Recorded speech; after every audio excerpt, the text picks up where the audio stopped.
सबके बीच बिमला भारती मैम का वेलकम करना चाहती हूँ। चलते हैं शो की तरफ। पहला शो है अक्कड़ बक्कड़। सो परफॉर्मेंस स्टार्ट करते हैं। सर स्टार्ट क्या करते हैं, थोड़ा सा उसका ब्रीफ आपको क्लियर कर दूं। ये जितने भी पुरानी दिल्ली के अंदर खेल खेले जाते थे बचपन में, उन सभी खेलों को मैम एक जगह पर पिरोकर हम लोगों ने शुरुआत करके जोड़ने की कोशिश की। ये आइडिया, क्योंकि मैं बार बार एक चीज़ के बचपन में हम ऐसी बहुत सारी चीज़ें अपने आसपास देखा करते थे, लेकिन वो वक्त के साथ साथ धीरे धीरे ख़त्म होती जा रही हैं। और मोबाइल देखिए हम इस्तेमाल कर रहे हैं, यहाँ पे भी अच्छे काम के लिए भी कर रहे हैं, लेकिन उसके क्या क्या साइड इफ़ेक्ट बच्चों पे भी पड़ने लगे हैं। तो ये स्टोरी इम्प्रोवाइज कर कर उसके साथ जोड़ने की कोशिश की है। तो हम अपनी पहली परफॉर्मेंस, चलो बच्चों आ जाओ, अपने हेड गियर पोजीशन लगा दो, हेड गियर्स लगा दो पोजीशन।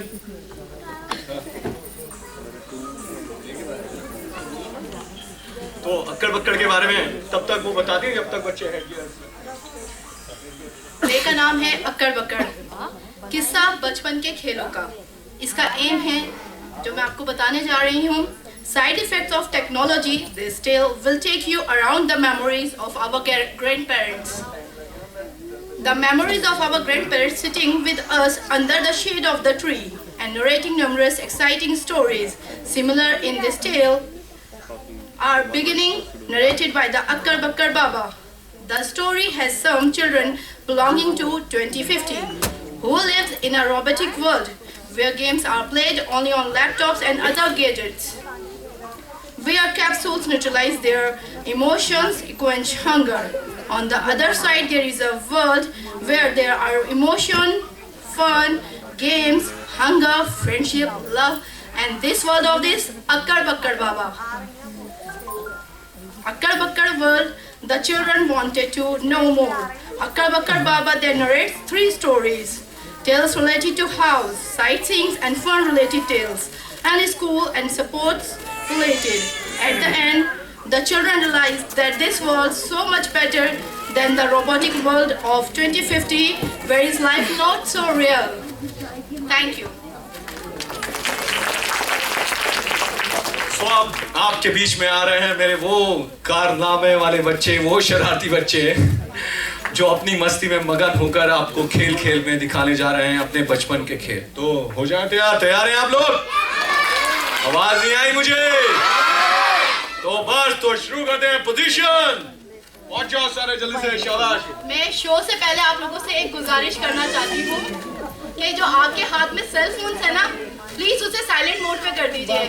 और जिसका ये छोटा सा बेबी रो है, प्लीज वो बाहर जाकर बात करे, हमारे बेबीज को डिस्टर्ब ना करे। मतलब प्यार से कहने का मतलब है कि वो चीखने या रोने की वजह से डिस्टरबेंस क्रिएट ना हो। तो ये एक छोटी सी इल्तिजा है। ये मोबाइल के लिए था सर जी, बच्चे का लिए और मोबाइल के लिए सिर्फ इतना सा है कि वाइब्रेशन पे मोड पे लगा दीजिएगा, जिससे लोगों को, बच्चों को तकलीफ ना हो। शुक्रिया। तो जोरदार तालियां बजा दीजिए बच्चों को। तो शुरू करते हैं अक्कड़ बक्कड़। आप सभी हाज़रीन को मेरी तरफ से आदाब। मेरा नाम है अरमान आदम। आज मैं आप सबका टैलेंट ग्रुप की तरफ से खैर दम करता हूँ। आज मैं आप सबको सुनाऊंगा एक किस्सा। क्या किस्सा? हाँ, एक किस्सा। वो किस्सा है अक्कड़ बक्कड़ का। सब बच्चे रोबोट बन चुके होते हैं। 2050 की दुनिया होती है। एक मुर्गे की जगह रोबोट बोलता है, good morning at a block, good morning at a block, good morning at a block. हमें कैंडी क्रश खेलने का मन कर रहा है। ऑरेंज कैंडी वाला बना दी, रेड कैंडी वाला बना दी। Oh shit, game over. तुम्हारी वजह से नहीं, तुम्हारी वजह से, तुम्हारी वजह से। बना दिया, बना दिया। ओह शिट, गेम ओवर। तुम्हारी वजह से, तुम्हारी वजह से।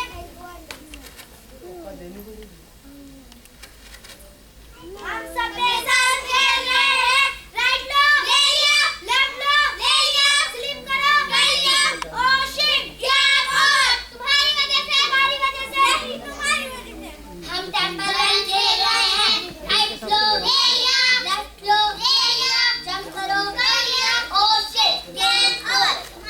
तुम्हारी वजह से नहीं तुम्हारी वजह से हम एंग्री बर्ड खेल रहे हैं रेड एंड रोटी ने मारो मार दिया रेड एंड रोटी ने मारो मार दिया ओह शिट गेम ओवर तुम्हारी वजह से हमें हंसने का मन कर रहा है हमें रेड कैप्सूल खानी होगी हा हा हा हा हमें रोने का मन कर रहा है हमें येलो कैप्सूल खानी हमें भूख लग रही है हमें ब्लू कैप्सूल खानी होगी पेट भर गया हमें सोने का मन कर रहा है हमें पिंक कैप्सूल खानी होगी हमें गाना गाने का मन कर रहा है हमें ग्रीन कैप्सूल खानी होगी आया आया अक्कड़ वाली बक्कड़ का बाबा कोठरी में हरी भरी किस्से कहानियां आया आया अक्कड़ वाली बक्कड़ का बाबा कोठरी में हरी भरी किस्से कहानियां अरे बच्चों तुमने मुझे याद किया अरे बच्चों ये तुम सबको क्या हो गया है यार 2050 की दुनिया यहाँ रोने के लिए भी कैप्सूल खाना पड़ता है यहाँ हंसने के लिए भी कैप्सूल खाना पड़ता है यहाँ गाने गाने के लिए भी कैप्सूल खाना पड़ता है यहाँ हर चीज के लिए अजीब सा कैप्सूल खाना पड़ता है अच्छा चलो कैप्सूल कैप्सूल छोड़ो ये बताओ तुम्हारे हाथ में वो अजीब सी चीज क्या थी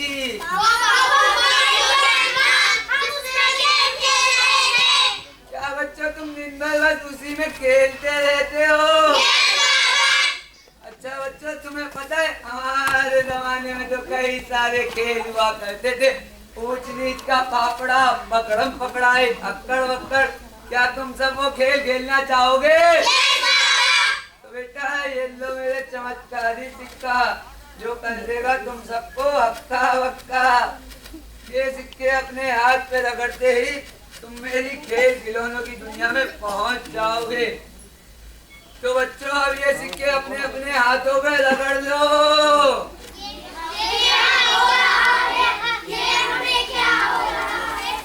ऐसा बच्चे सिक्के हाथ में रगड़ के खेल खेल दी अक्कड़ बक्कड़ की दुनिया में पहुंच जाते हैं जय पुराना सा घर होता है बच्ची सो रही होती है उसकी मम्मी आती है और वो बोलती है बेटा बेटा ये मम्मी जब तुझे रात में भूख लगे ना तो मूंगफली रखकर जादू खा लियो और तेरे मानो ना दिल्ली गए दिल्ली मासी तेरे लिए तो बिल्ली लाई मम्मी मैं तो खुश हो गई चल पंखा चला के दादी सो जाइयो और फिर माँ चली आती है बच्ची को सोते सोते रात में बहुत ही तेज भूख लगती है और वो बोलते हैं ऊपर पंखा चलता है नीचे बेबी सोती है सोते सोते भूख लगी खा ले बेटा मूंगफली मूंगफली में दाना है हम तुम्हारे नाना है नाना गए दिल्ली माँ से लाए दो बिल्ली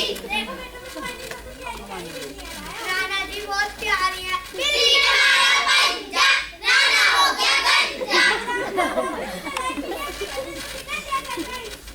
और ये कहता नाना वहाँ से एक गाँव के माँ और बेटी दोनों एक साथ सो रहे होते हैं बच्ची को दोबारा से सोते सोते रात में फिर भूख लग गई और वो अपनी माँ को उठाती है और बोलती है मम्मी मम्मी क्या रोटी दे दो सुबह होने दे और फिर सब लोग मिलकर एक साथ बोलते हैं मम्मी दाल रोटी दे बेटा सुबह होने दे सुबह कब होगी जब 4 बजेंगे 4 कब बजेंगे जब मुर्गा बोलेगा कुकड़ू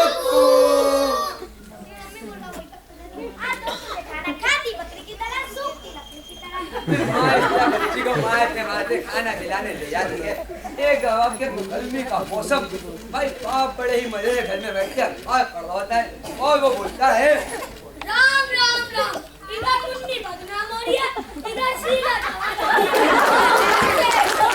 क्या होगा इससे कैसे का तो होगा नहीं कोई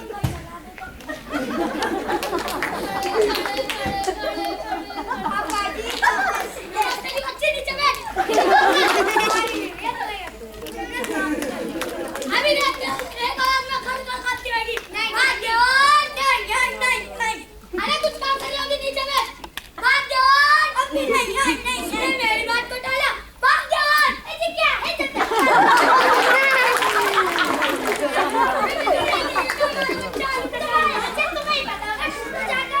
अभी कुछ देर बाद आपके पिटने के बाद आलू कटालू दोनों लड़ते हुए घर पे आते हैं। वो बोलते हैं अरे क्या हो गया? आलू कचालू बेटा कहाँ गए थे? बंदर की झोपड़ी में सो रहे थे। और वे सब लोग एक साथ बोलते हैं आलू कचालू बेटा कहाँ गए थे?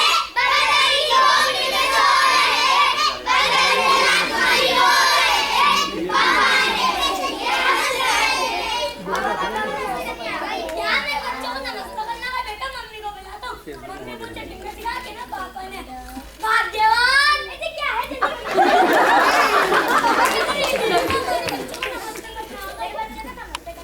किसने सिखाई? बेटा मम्मी को करके दिखाओ। पापा जी नमस्ते, छोले खाओ सस्ते, पानी पियो ठंडा, मम्मी को मारो डंडा।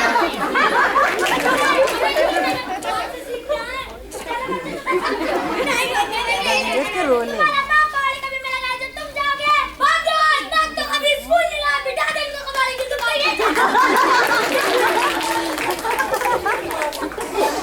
मगर एक बात का ध्यान रखना, टाइम पे जाना और टाइम पे आना।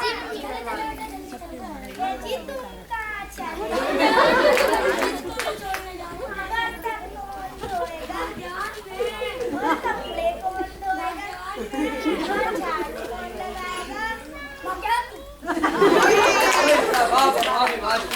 बच्चे बढ़ते हैं आगे। मेरे क्लास में पढ़ता है एक दोस्त का घर, और वो दोस्त के घर होता है बहुत ही बड़ा नीम का पेड़, जिस पे 3 आदमी हमेशा सोते रहते थे।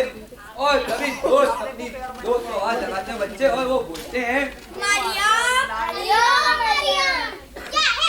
मैं तुमको कितनी बार कहा है मेरे घर के आगे ऐसे आवाज मत लाया करो। पता है ना मेरी माँ हर रोज डंडा लेके बैठी थी ना, मैंने कब पूछे इसकी बात के भूल गए। अरे अभी भी जान दो, ये बात तू छोड़। तेरे घर के कितने नींद का पेड़ है? पेड़ पर तो नींद का होते भी है। तो फिर हरी नींद की रात है, 3 सोते थे, कोई ना सोते थे, एक बड़ा कबूतर था, जैसे कि बर्तन टूटा था, दरगाह की मदोरे, रात को अपनी छोड़ के उड़ गई तीनों तोते। पहला तोता फुट, दूसरा तोता फुट, तीसरा तोता फुट फुट फुट। और वे बच्चे बढ़ते हैं आगे और पहुंच जाते हैं नदी किनारे, जहाँ उनकी दोस्त कर रही होती है उनका इंतजार। वो जाके देखते हैं उनकी दोस्त को काटने वाला है काला सांप, और वो बोलते हैं नहीं, मैं आजाद नहीं छोड़ूंगा। ओस, ओस, मुझे ओस, वही तुम्हारे काला सांप। अरे जल्दी आओ, उसको बैठ कर दो। आसपास पूरा गांव, नदी किनारे काला सांप, लाओ लाठी काला सांप, मर गया। शीशे की बोतल चकनाचूर, टूट गई। शीशे की बोतल चकनाचूर, रात में कमल का फूल, कमल का फूल, कमल का फूल। मैंने तो सांप मारा, मैंने शीशे की बोतल तोड़ी, मैंने कमल का फूल खिलाया, नदी किनारे खेल रही थी। अरे उसने अपनी जान बचाई है, अब तुझे मैं काट दे। तो फिर चलो। और इस तरह बच्चे पहुंच जाते हैं मेले में, जहाँ पे होती हैं कई सारी दुकानें, जैसे आम की, पान की और ककड़ी की। और बच्चों को बड़ी ही तेज भूख लगने लगती है, और वो बोलते हैं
बच्चों को याद आता है उनका एक दोस्त तेजू, उन्हें काफी दिन से नजर नहीं आ रहा।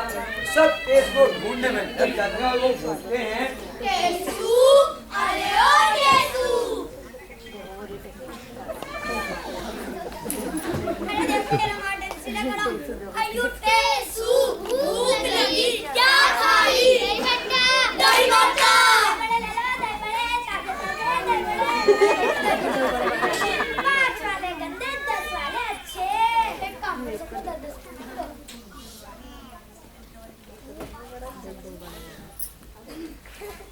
कितने अच्छे हैं, बढ़िया। मिर्ची, हमारे दोस्तों मिर्ची लगी और क्या करते हैं? हमारा केसू यही था, खाने को मांगे नहीं बड़ा, नहीं बड़े में मिर्ची हो, आगे देखो काजी हो पे चली छुरी, आगे देखो फतेहपुरी पे बैठा नाई, तेवरिश, आगे देखो जमुना बाई में बिखरे फूल, आगे देखो रेखा पूरी।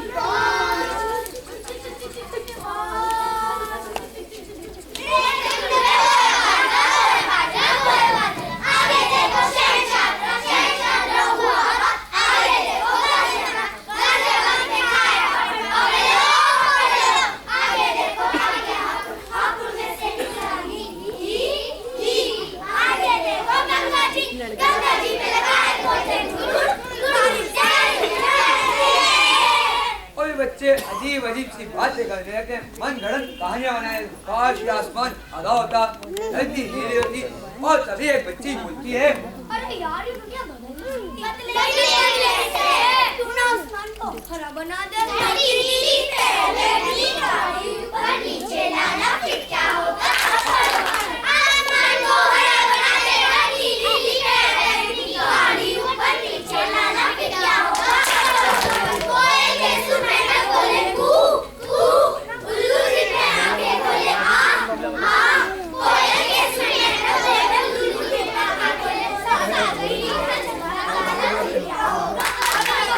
दादा मांगे दाद हमारे आ, रसगुल्ले से भूख कराए तू, दादा मांगे दाद हमारे रसगुल्ले से भूख कराए, चाबी अंदर बाहर ताला फिर क्या होगा? भाई पियो ताला होने बड़ी मलाई दूध के वाले से भाई ताला होने बड़ी मलाई, बर्फी में हो गरम मसाला फिर क्या होगा?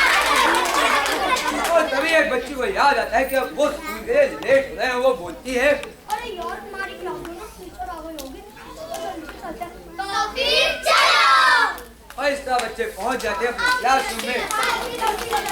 गुड मॉर्निंग चलो मैडम। थैंक यू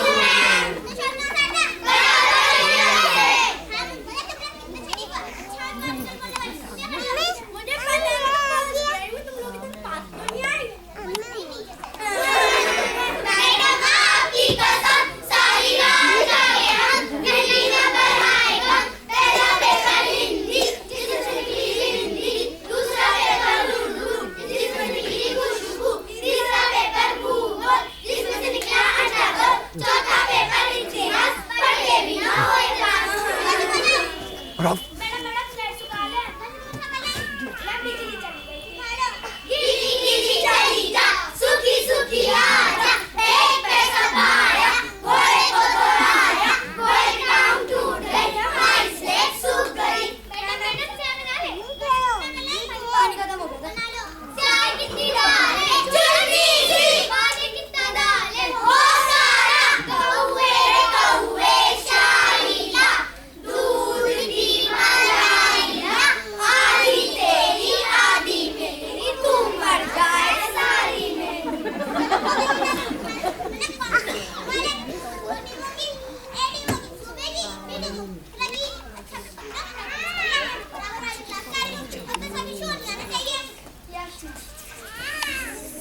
लेकिन बच्चों अब तुम सबको तो वापिस रोबोट बनना होगा ना।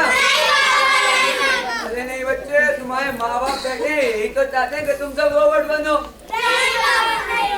अच्छा चलो, अगर ये लोग जो बैठे हैं इजाजत देंगे तो तुम मेरी खेल खिलौनों की दुनिया में रह सकते हो। आंटी आंटी आप बताइए, रोबोट वाली दुनिया अच्छी होती है खेल खेल की दुनिया? रोबोट वाली आपको हर चीज के लिए मोबाइल में गेम खेलते तो मोबाइल से आग खराब हो जाती है, गाना में लीड लगाने से काम खराब हो जाते, सेल्फी लेने से कोई भी कहीं नहीं जाता। आप बताइए। अरे लेकिन फिर खाना भी तो नहीं बनाना पड़ता, क्या वो खा के पेट भर जाता है? आप बताइए, अपने अपने बचपन में तो बहुत खेलते थे। मैडम और सर से पूछ लेते हैं इनको कौन सी दुनिया अच्छी थी। सर आप बताइए, सर आप बताइए।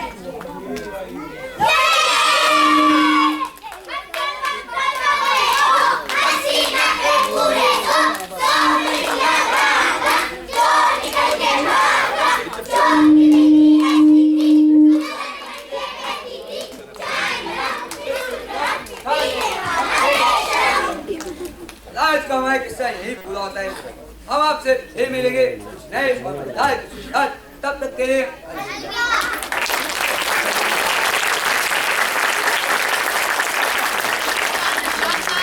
आ गए हैं स्टेज पर। ये सर, मैम, भारती मैम, ये सब आपकी सपोर्ट और प्यार और मेहनत के जरिए हम लोग यहाँ तक।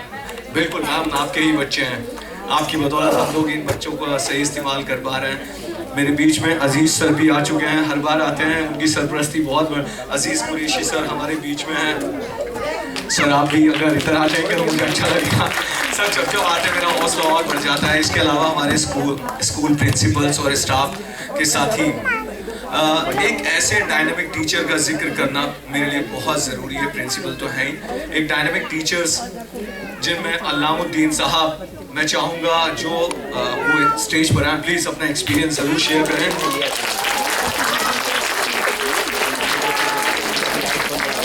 ये वो टीचर्स हैं जो टैलेंट के कामों को आगे बढ़ाने में या MCD का नाम आगे बढ़ाने में, भारती मैम में ख़ास तौर पे इतना कोऑपरेटिव स्टाफ, इतना बेहतरीन कि यकीन मानिएगा, मैं उनका तो ख़ास तौर पे हसन भाई का तो शुक्रिया कहना चाहूँगा तहे दिल से। उन्होंने तो हमारे लिए छुट्टियाँ अपनी, मतलब हम लोग शाम में जब प्रैक्टिस करते थे स्पेशली वो हमारे लिए रुकते थे, और मैं उनके तहे दिल से दोबारा से उनकी तो जितनी तारीफ़ की जाए कम है।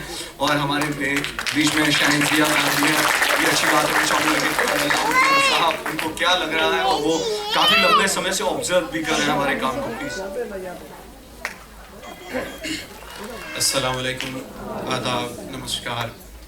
यहाँ पे जितने भी लोग बैठे हुए हैं और जितने भी ये बच्चे हैं, हमारी मैम हैं, मैं पहले इनका थैंक्स करूँगा कि इन्होंने इरशाद साहब को परमिशन दी, और दूसरा थैंक्स मैं MCD को करूँगा कि ये MCD के बच्चे, हमें यकीन ही नहीं होता है। मैम आपने अभी देखा, मैंने पिछली बार भी देखा, जब ये सबसे पहली बार आए हमारे पास कि मैम ने परमिशन दी है और हम आपके बच्चों को लेकर उनके साथ कुछ प्ले करेंगे, तो हमने सोचा लो आ गए एक और NGO, खाओ पी, मेरे मन में यही सवाल आया, जो है वो मैं फैक्ट बता रहा हूँ।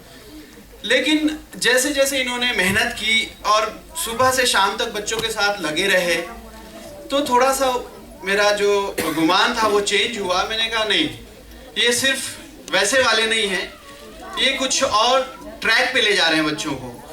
एक जो हमारे बीच धारणा बन गई है, हमारी सोच बन गई है, एमसीडी का मतलब कि सबसे बेकार, जहाँ कोई नहीं जाता वहाँ एमसीडी में बच्चों को डाल दो। इरशाद साहब ने ये प्रूफ किया है कि बच्चा सब बराबर होता है और स्कूल मैटर नहीं करता, मैटर करता है उसकी तरबियत कैसे की जाए, उसकी प्रैक्टिस कैसे की जाए, उसको मौके कितने मिले, ये मैटर करता है। इरशाद साहब सुबह 10 बजे आते हैं, कभी कभी 4 बजे, 5 बजे, 6 बजे वो जाते थे। स्कूल प्रेमिस इनको मिल गया था, एक जगह मिल गई। यही बच्चे, कल हम इनसे पूछते रहते थे कि भाई 14 नवंबर के प्रोग्राम में हिस्सा ले लो, 26 जनवरी में हिस्सा ले लो, ये भागते रहते थे। आज आप देख रहे हैं यहाँ पे पूरी मंडली इनकी तैयार है और ये अपने एमसीडी के बच्चे हैं। तो हमें फख्र महसूस होता है कि हम इसी एमसीडी से ताल्लुक़ रखते हैं, हम इसी एमसीडी के टीचर हैं, जिसको लोग बिल्कुल डिप्राइव करके एक कोने में रख देते हैं कि नहीं जी, एमसीडी वाले तो बस सैलरी लेने वाले होते हैं, सरकारी नौकरी कर ली और वो आराम से सोएंगे, बच्चे कहाँ जाते हैं उन्हें कोई फ़र्क नहीं पड़ता। लेकिन हकीकत इससे बिल्कुल उल्टा है। हकीकत ये है कि आज की एमसीडी, और ख़ास तौर से मैं फिर से थैंक्स करना चाहता हूँ अपनी मैडम विमला भारती का, कि इनकी मेहनत से मैम सिटी जोन जो हमारा, जो अब तो चांदनी चौक हो गया, चूँकि मैं ओखला से आता हूँ, सेंट्रल जोन के मेरे सारे दोस्त सेंट्रल जोन के हैं और उन स्कूलों को मैं जानता हूँ, आता जाता रहता हूँ। अभी भी मैं दावे के साथ कह सकता हूँ कि सेंट्रल जोन के स्कूल हमारे सिटी जोन के, जो हमारा सिटी जोन हो गया था, 5 साल पीछे है मैम, मिनिमम 5 साल। क्योंकि मैंने ऑब्जर्व किया है वहाँ पढ़ाई की शैली, वहाँ पढ़ाई का तरीका आज भी वही सरकारी है। हम अपने आप को कहते हैं, सबको दावत देते हैं मैम कि आप एमसीडी में आना है, एमसीडी स्कूल्स को देखना है तो आप हमारे सिटी जोन्स के स्कूल को देखिए, हमारे तुर्कमान गेट स्कूल आइए। अभी CSI वालों ने भी एक रखा था एक दिन का सेमिनार, उसमें भी हम गए थे, यहीं पे हैबिटेट सेंटर में। वहाँ मैंने जो SP जोन के थे मैम, पुराने SP जोन, वो सारे आए थे। मैंने सबको दावत दी कि देखिए मैम, हम अपने स्कूल में क्या क्या करते हैं, और ये सारी चीज़ें पॉसिबल हो पाई हैं हमारे मैम, जो हमारे पूरे बहुत ज़्यादा भी नहीं थे उस टाइम में, उनकी वजह से। इवन कि हमारे पास टीचरों की कमी होती है, मैम खुद परेशान रहती हैं कि टीचर कहाँ से आए नहीं है, फिर भी उसी में हम अपना बेस्ट देने की कोशिश करते हैं। कई बार ऐसा होता है 2-2-3 टीचर की कमी होती है, बावजूद उसके हमें उसमें ही पढ़ाना है। और हमने कहा मैम, आप जितने यहाँ पे मौजूद हैं, वहाँ जो भी SP जोन के थे, आप हमारे स्कूल आइए, आपको एक रोल मॉडल मिलेगा और आप कल को जाके अपने स्कूल में वो चीज़ें इम्प्लीमेंट करेंगे। बड़े खुश हुए। तो मैं बेसिकली यही कहना चाहता हूँ यहाँ पे कि ऐसे प्रोग्राम्स जो इरशाद साहब चलाते हैं, मैम साल में इससे पहले भी 22 मई को भी यहीं पे हुआ था और आज यहाँ पे कर रहे हैं, ये अगर रेगुलरली होते रहेंगे तो बच्चों के अंदर एक नया जोश पैदा होगा और नई कुव्वतें आएंगी उसके अंदर। उससे हमारी छवि बिगड़ गई है कि एमसीडी के स्कूल ख़राब होते हैं, एमसीडी के बच्चे पढ़ते लिखते नहीं, कुछ करते नहीं, वो बहुत बड़ी चेंज आएगी उनके पास। पेरेंट्स यहाँ पे बैठे हुए हैं, उनके पास मैसेज आएगा। हमारे स्कूल में आज भी अगर कोई जाता है, आप 12 बजे जाइएगा, ताला लगा हुआ मिलता है सिक्योरिटी पर्पज से। कई बार लड़ाई हुई, झड़प हुई कि आप ऐसा क्यों करते हैं, आपका स्कूल अनोखा स्कूल है क्या? लेकिन बाद में वही आके कहते हैं कि आपने बहुत अच्छा कर रखा है, क्योंकि खुदा न खास्ता कोई हादसा होता है, कौन जिम्मेदार होगा। तो ये सारी ट्रेनिंग्स, ये सारी चीज़ें जो हैं, हमें ऊपर से ऑर्डर मिलता है और हम उसको इम्प्लीमेंट करते हैं। तो इसमें हमेशा रोल एक अच्छे एडमिनिस्ट्रेटर का होता है, जिसकी वजह से अच्छा स्कूल रन होता है। तो मैं इसमें मानता हूँ कि 100% सबसे पहले हमारे एडमिनिस्ट्रेटर का जो है वो रोल है, क्योंकि वही परमिशन देते। अगर ना परमिशन देते ये कभी आते ही नहीं, और हमें पता ही नहीं चलता कि ये बच्चे हमारे ऐसे हैं, ये बच्चे हमारे इतने अच्छे हैं, इनके अंदर इतनी सलाहियतें छुपी है। टैलेंट जो इन्होंने नाम रखा है, बिल्कुल टैलेंट है ये। अब जितने बच्चे लेते हैं, ऐसे ऐसे बच्चे मैम, उनको पढ़ना बहुत अच्छे तरीके से नहीं आता, लेकिन जब हमने देखा, मैं जाके ऑब्जर्व करता रहता था कंटिन्यूसली, और कई बार तो मैं 4-4 बजे तक इनके साथ रुक जाता था शौक में कि ये क्या सिखा रहे हैं, मैं भी तो सीखूं जरा, कल को ये नहीं रहेंगे तो मैं तो सिखा सकता हूं। तो देखता था कि वही बच्चे जो पढ़ने में बिल्कुल नहीं आते थे और इतना बढ़िया, अभी एक लड़का इसमें मैंने देखा हमारे स्कूल का, ये अमान है, पढ़ने में बहुत अच्छा नहीं है, माफी के साथ ये बात कह रहा हूँ, बहुत अच्छा नहीं है पढ़ने में, लेकिन यहाँ पे इतनी अच्छी परफॉर्मेंस दे रहा है कि कोई भी यकीन नहीं करेगा कि ये लड़का पढ़ने में थोड़ा कमजोर भी हो सकता है। तो अब क्या होगा, कल को यही लड़का पढ़ने में भी अच्छा हो जाएगा, क्योंकि इसने अपने आप को पहचान लिया कि मैं क्या क्या कर सकता हूँ। तो ये सारी खूबियां हैं इरशाद साहब के अंदर, टैलेंट के अंदर। तो मैं चाहूँगा कि कोई ऐसा सिस्टम कीजिए कि रेगुलर रहे, ये टच में रहे बच्चों के, ताकि हम भी उससे सीखते रहें। और अगर कभी हमें अकेले एक जिम्मेदारी दे दी जाए कि आपको भी ऐसे करना है, तो वो भी हम कर सके, इनके छत्र छाया में करें। और मैं यही चाहूँगा कि हमेशा जो है हमारा साथ इनका बना रहे, मैम का साथ बना रहे, ताकि ऐसी चीज़ें करने को और देखने को हमेशा मिलती रहें। बहुत बहुत शुक्रिया, बहुत बड़े अल्फाज कह दिए। मैं तो सिर्फ इतना जानता हूँ, देखिए मैं खुद जिस स्कूल से अल्लामुद्दीन सर है, मैं सर उसी स्कूल से पास आउट हूँ, MCD स्कूल से। ऐसे अच्छे टीचर्स हों और वो इनकरेज करें। इतना शरारती बच्चों में से रहा हूँ मैं, इतना शरारती बच्चों में से रहा हूँ, आपको बता नहीं सकता। हर वक्त झगड़ा, लड़ाई झगड़ा। मेरी एनर्जी मेरे चैनलाइज की मेरे उस्ताद MCD के टीचर ने। आज अगर मैं जो कुछ भी हूँ या जो कुछ कर रहा हूँ, उसमें उन उस्तादों का बहुत बड़ा हाथ है। और उस जगह पर MCD स्कूल तेलियों फाटक में जाकर करना मेरे लिए इससे बड़ा, अजीज सर, इससे बड़े फख्र की बात नहीं हो सकती। जहाँ से मैं निकल कर आया वहीं पर जाकर काम करना और अच्छा स्टाफ मिलने से